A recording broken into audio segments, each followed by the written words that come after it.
It is time to crank things up. It's September. We're ever so close to summer being over with, thank God, and sweaters, hoodies, cozy blanket season is ever nearer, but also spooky books and more fantasy, always fantasy. That'll never not be in rotation. Reading scary books around this time of year just hits different, so it's time to talk about all the books I plan to read in September. I have been reading so much, and I have been on top of the game in terms of getting reviews out that I feel ready to ramp things up a bit. Crank that reading speed, baby. But also Starfield comes out, so who even knows if any reading will be getting done. Anyone else going to be playing Starfield? Let me know. Where are my people? I have 6 books here and a few other like honorable mentions that I hope to get to this month. And though I always say I'm a physical reader, pretty much all of these are on my Kindle because they're not even out yet. And I'm really grateful to be able to review these early for you guys, but I am saving a lot of them for October as that makes the most sense to me. But in my eyes, September is a great month for the dark Gothic vibes as well, though it's still hot as hell outside. I'm going to make this fun. I'm going to swap from a fantasy book I want to read to a horror book. Let's start with fantasy. And that first one is The Art of Prophecy. That's right, you all convinced me. A few of you commented on my September releases video, which I highly recommend you'd watch if you haven't, because I absolutely drown your TBRs with 18 books. That you loved The Art of Prophecy and was hyped for its sequel, so I'm finally getting to it. I want to be on the fun too, and as a fantasy reader, it's not very on brand of me to have not read this yet, and I'm kind of in the mood for something like this, especially after reading the combat codes a couple months ago, which was a very martial arts themed fantasy, and that's exactly what this is.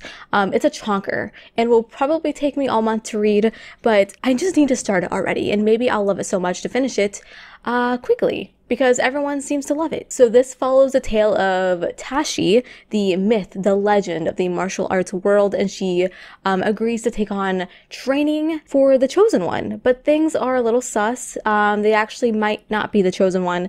Thus begins a journey on the run. So we get mentors, Chosen One, maybe, prophecies, just a very like rounded out sounding fantasy, and I'm pumped. Okay, let's talk about the first horror book on my list, The September House. I know a lot of you are excited about this one as well. It doesn't make sense to me to read this in October, as it clearly has September in the title. We can't mess with fate like that. It has to be read now. I don't make the rules here. This sounds like a slice of life horror. I feel like I use that term quite a lot to describe certain books. Slice of life just means a plot that follows the mundane everyday life of characters, and this is a haunted house story, so that makes sense here as we are following a couple who buy their dream house and surprise surprise, it be haunted, folks. The wife is just dealing with it, ignoring the blood that's like flowing down the walls and the grotesque spirits that she apparently has breakfast with every morning. But the husband that's a whole different story. He's a big wimp. He leaves. But this year is quite different. Things are ramping up. It sounds really fun. I love haunted house stories. I love ghost stories. It's just a fun, homey genre to me, and I can't wait to be spooked. So I have a YA fantasy on my list. I know, who even am I? But there's a reason. Let me show you. House of Marion.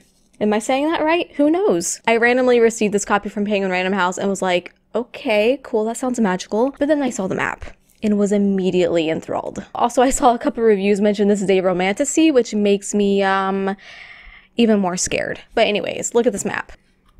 Look at that. Look at it. I love 3D maps like this. Oh, it looks so cool. And this is why I'm going to read it, just for the map. I don't even have any idea what this is about. Oh, my cat is coming. Udon, there is no room for you up here, buddy. You know, I feel like I haven't formally introduced you to everyone. Oh my God. Oh, you're becoming a big fat house cat and I love it. Buddy. Oh, you wanna play with the microphone? There's no room for you. There's no room. Go play with your sister. Anyways, I don't know what this is. Ball gowns and betrayal, magic and mystery, decadence and darkness. Oh, so is it like a dark fantasy? Oh, I see. Romantic fantasy series opener steeped in a deeply intoxicating world with forbidden love and a dark magic that could destroy it all. I mean, if there's a chance for the romance to be destroyed, I'm all for it. I'm all for that. We'll see where I land with this one. Next book that I want to read, it's a weird one for me as a fantasy reader, as I'm typically not into realistic thrillers, but it's another one that has like a slice of life creepy house plot. The Stranger Upstairs. Now, this cover screams spring to me, but it is a horror thriller that might be paranormal. I'm very unsure. I hope it is, but reviewers have said it's horrifying, and that's what I want. Also, apparently it's a very quick read. It's following Sarah, who is a social media influencer. I'm an influencer. Ugh. I can't take myself seriously. She decides to buy a house, which is the site of a grisly murder 40 years prior, and she wants to renovate it and flip it and make a profit.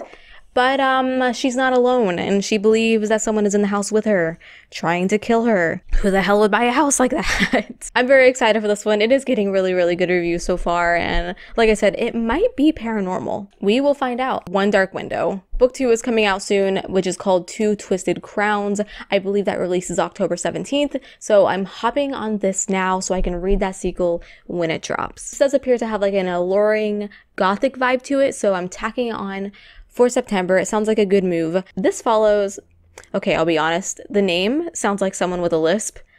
Elspeth?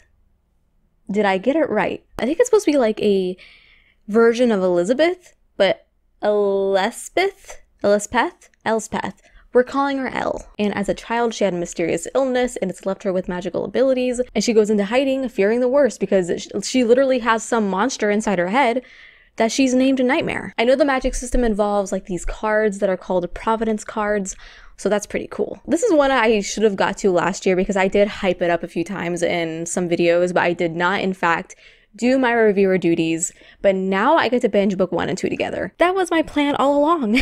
Anyways, I'm very excited about this one. I know a few people who gave it 5 stars, and I know a few who gave it like 2 stars.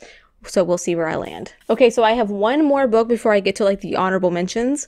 This one might be extended into October, but only time, aka my reading speed, will tell. Infested. This is a book I missed out on when I filmed my July book releases video because that's when it released. It happens sometimes, but I saw it recently and I was like, yes, this cover looks amazing. It sounds spooky and magical and something that's literally going to make my skin crawl. Also, I had no idea MTV, which if you're around my age, you'll know what that is. I don't even know if people watch MTV anymore. Is that even a thing anymore? Anyways, they're publishing this book. That's very weird to me because that just seems so far out of left field for them. I don't know. This is a middle grade YA, somewhere in between, following a Puerto Rican teen who is battling a vicious spirit in his newly built apartment building. It kind of reminds me of like an indie horror game. A lot of those take place in like a haunted apartment building or even a convenience store, so I'm definitely in the mood for this. I believe the story centers around cockroaches since the cover is infested with them, and that makes sense as I feel like cockroaches is such an apartment thing, and I'm ready to see how cockroaches meets paranormal. So that's it for like the main books. Now, like I said, there are definitely some other books that I have in mind. Some books I'm getting the opportunity to review early, but I don't have those like in my hands. I don't know when they're coming, but I do have 2 here that I want to mention. So I have Shield Maiden that I really want to get to. This is obviously a Greek mythology retelling. It comes out in October, so I have a little bit of time to review it, but this is on my list. And I also have a new one that's on my list here. The Hero Interviews. The author sent this to me recently, and I think it sounds right up my alley. It's a comedic fantasy, and I haven't read a fantasy comedy in a really long time. I don't know, I feel like the last comedic fantasy I read was like Kings of the Wild, and that was like in 2018, so I'm clearly behind on the times. We need more comedic fantasy, what the hell. But I love this cover so much, but it's chonky. Look at that, it is a chonker. So I feel like I'm going to start it this month. I don't know if I'll finish it though, we'll see. But yeah, those are my honorable mentions. Anyways, thank you guys so much for watching. I really appreciate it if you made it this far. So while you're here, clicking that like button really helps me out, and also interacting with me in the comments. You can literally say anything. What are you reading in September? Will you be playing Starfield? Put down a pumpkin emoji, anything you want. Subscribe if you're not. I'd love to have you here, and until we meet again, happy reading.